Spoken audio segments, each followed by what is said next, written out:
Hi, I'm Kane Chandler. Welcome back to the Booth Review. We have our guest who has not been on here for a few episodes. Declan Carbone. Feels pretty good to be back. Good to see you back. We're just going to jump straight into this. This is the divisional round coming up for the NFL playoffs. If you haven't seen the last episode, go check it out. It was an amazing predictions. We ended up going 3-3, both Noah and I, but we did get some, underdog predictions correct. And I say let's jump right into it with Texans at Ravens. Now, this game, I think, it's going to be very good. Now, Texans are coming off hot, straight off a huge win against the Browns, 14-45, dominated them. But Ravens are also coming off a bye week because they were the number one seed in the AFC. So they're all rested, they're ready, they don't feel fatigued. I bet if there's cramps or injuries or anything like that, those feel a lot better.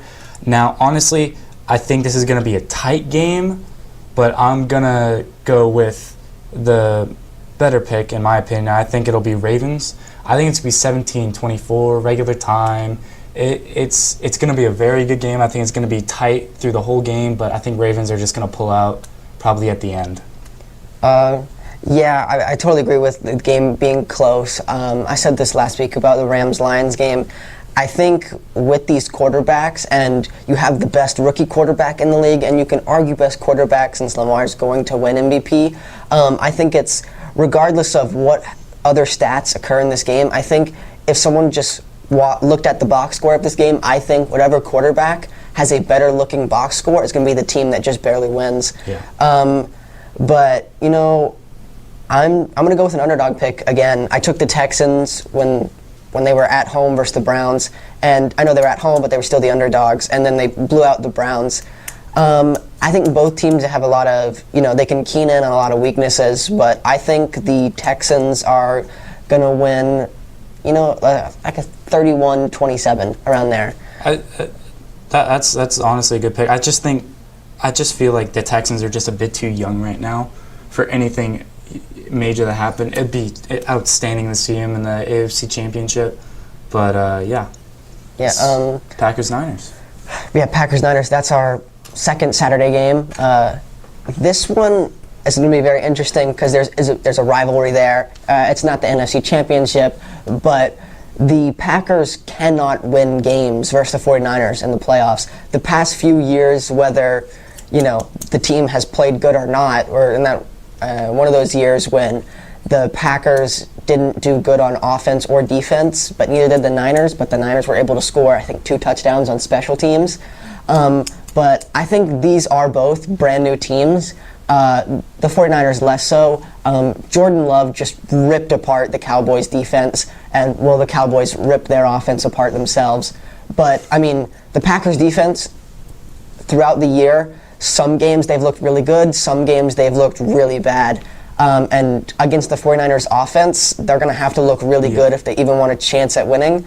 Now, some QBs have been able to pass against the Niners defense, and this is going to be one of those games where you see if Jordan Love is going to be one of those guys who can do that.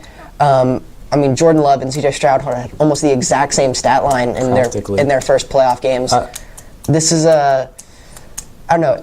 It's going to be tough to say because the Cowboys, while they were a good team, they were definitely a fraudulent team because, they got ripped apart. But I think it's going to come down to, I think it's going to come down to special teams, as, lame as that is to say. That's what it came down to 2 years ago when they played in the, I think, divisional again.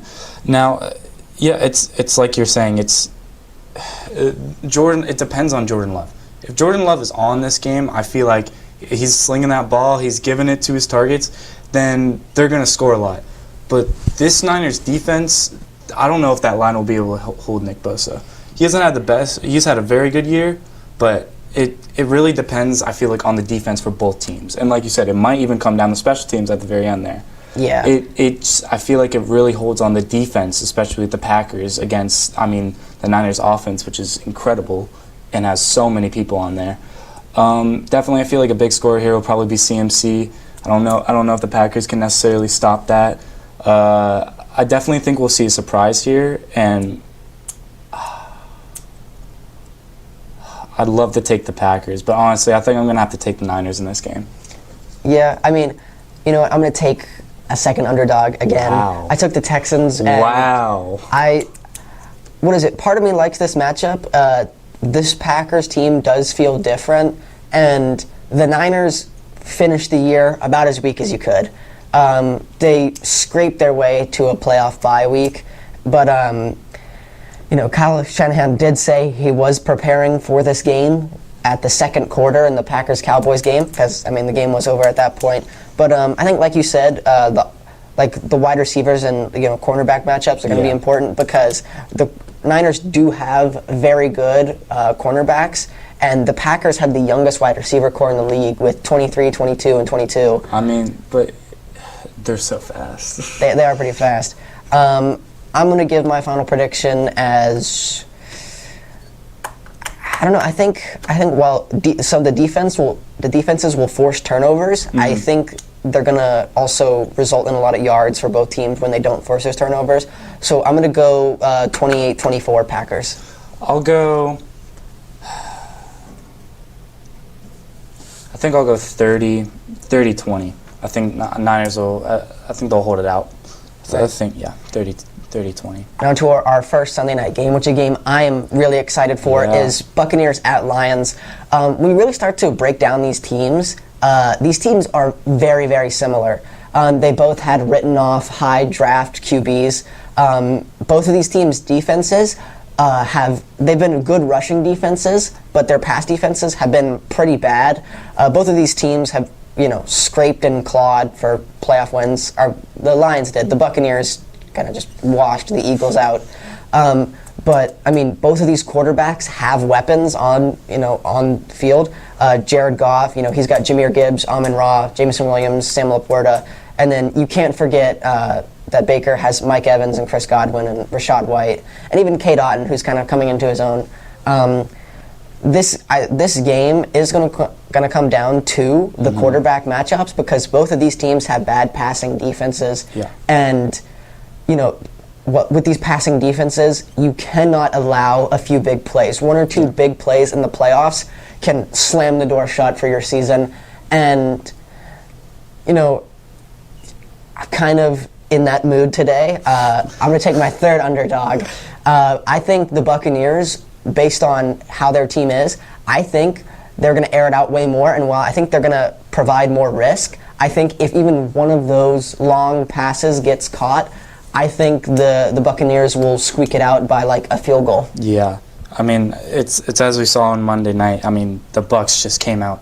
Was it Monday night? Monday night. It was. The Bucs came out swinging straight at the Eagles. Now, as we know, the Eagles didn't exactly end their season on how they wanted to, or how a lot of people would predict, but they were still a very good team, and the Bucs just showed up. They killed them, and honestly, I feel like they have a bit of the edge here on the Lions. Lions just came off a hard game against the Rams. That was a very close game. It was a very personal game for the Rams. First playoff game in 30 years, especially, and first playoff game at Ford Field. I feel like they definitely have that kind of that emotion and maybe that story to them too. Honestly, I feel like kind of these teams are both underdogs in some sense, because the Lions haven't been in the playoffs for, like I said, 30 years. And just like Jared Goff having such a great year, Amon St. Brown having such a great year. But honestly, I think I'm going to take the Bucs. Well, I feel like the Bucs have the edge here a bit. Yeah, I think regardless of how the Eagles finish the season, I think the fact that the Bucs beat them, regardless of how you finish the year, the Bucs beat one of the best record teams in the NFL. True. And I don't think there is a single team that they think they can't beat right now. I think they feel. They're high. They're on a high right now, and the Lions definitely are gonna have to be prepared for that. I feel like. Yeah, and I think I already said the Buccaneers were gonna win by a field goal, but I'll go more descriptive. I think the Buccaneers are gonna win 27-24. All right.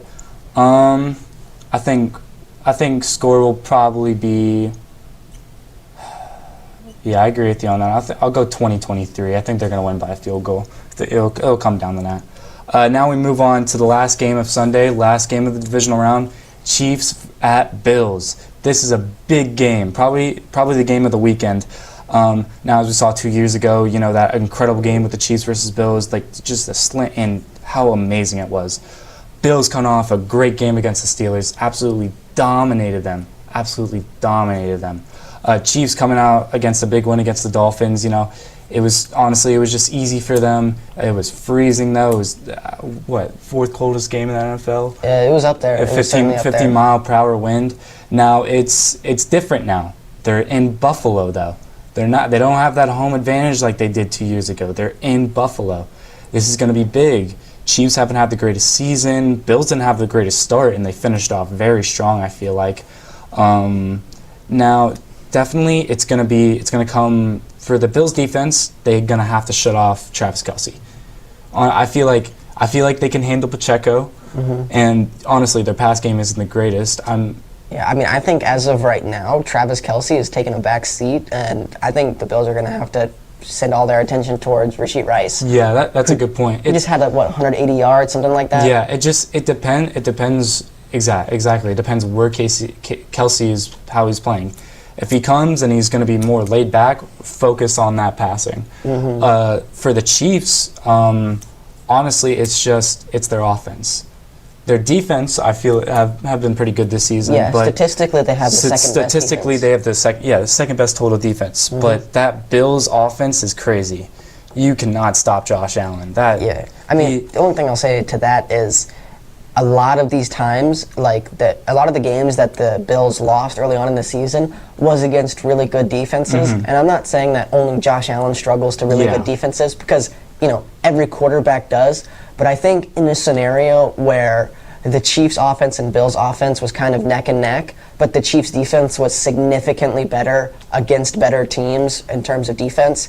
I think, and I don't think it being in Buffalo has much of a factor in terms of cold, because the one in Arrowhead last weekend was colder than the one. But